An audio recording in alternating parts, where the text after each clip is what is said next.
David R. Jones, Esquire, is President and Chief Executive Officer of the Community Service Society of New York, a nonpartisan, not-for-profit organization that promotes economic advancement and full civic participation for low-income New Yorkers. David Jones was born in the Bedford-Stuyvesant community of Brooklyn.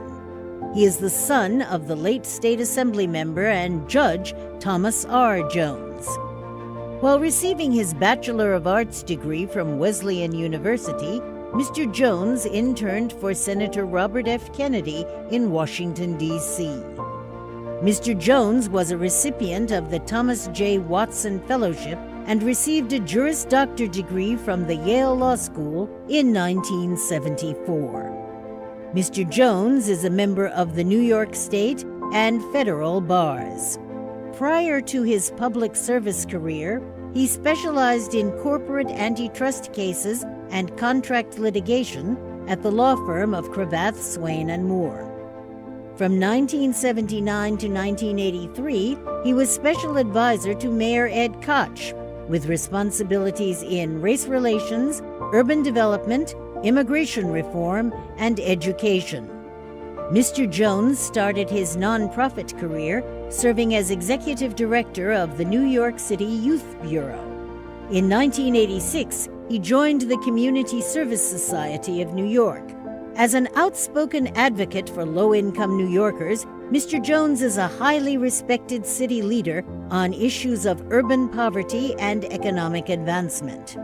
He writes a bi-weekly newspaper column in the New York Amsterdam News called The Urban Agenda that serves to educate the public and government officials on issues of importance to minority and underserved communities. He has served on transition committees for former New York City mayors Bill de Blasio and Michael Bloomberg, and former New York State Attorney General Eric Schneiderman.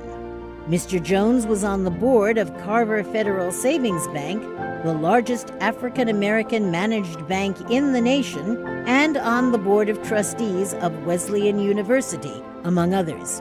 Mr. Jones is a founding member of the Upper Manhattan Empowerment Zone, and for 7 years was president of Black Agency Executives, a group of black leaders of major New York City human service agencies. Among Mr. Jones's many awards is an honorary doctorate of humane letters from the City University of New York.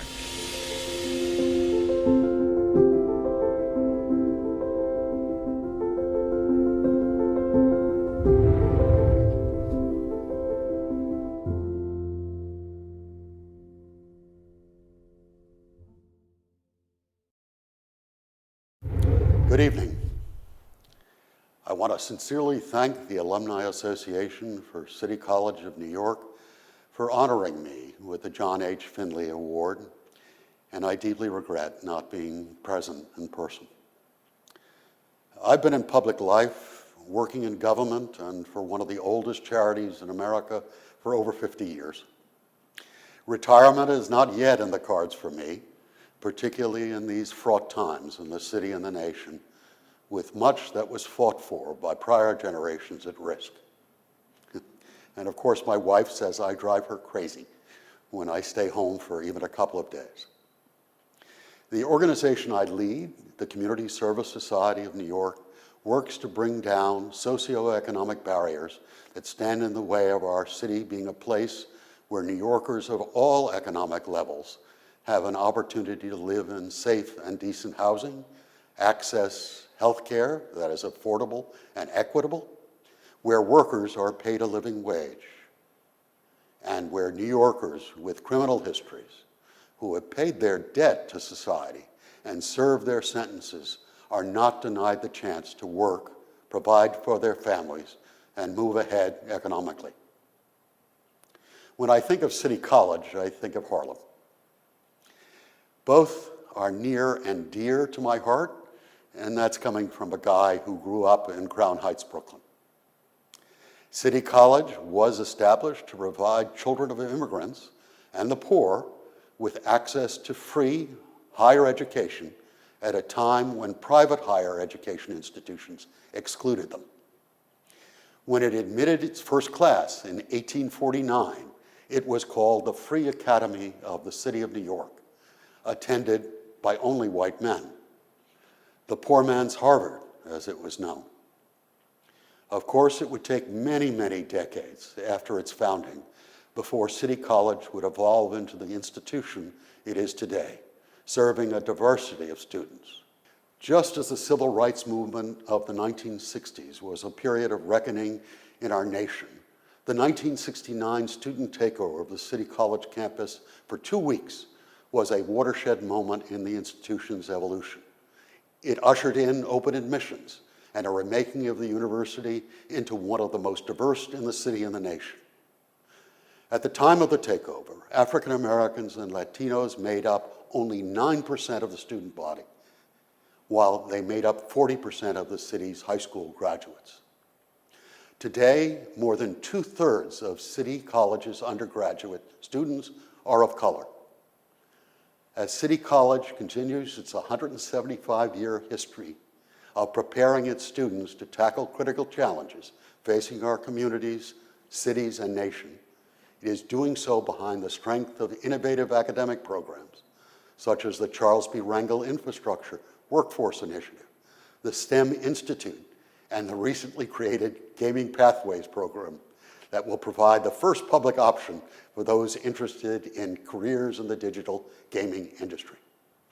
Let me close by drawing a parallel between what the City College of New York has meant to the thousands and thousands of young people, many from poor households, who were first-generation college students and who entered its doors thirsting for knowledge and a chance for an education to build a life and future on, with that of a current migrant crisis that is gripping our city.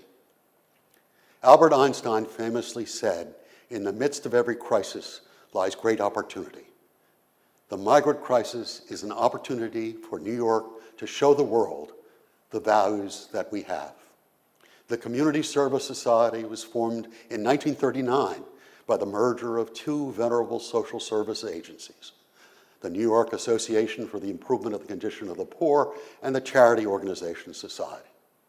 These charities and others helped the wave of Irish, Polish, Italian, and Eastern European Jewish immigrants arriving in New York in the 1950s, fleeing persecution and poverty and prejudice. They were joined by my own grandparents fleeing the lack of opportunity for people of color in the Caribbean.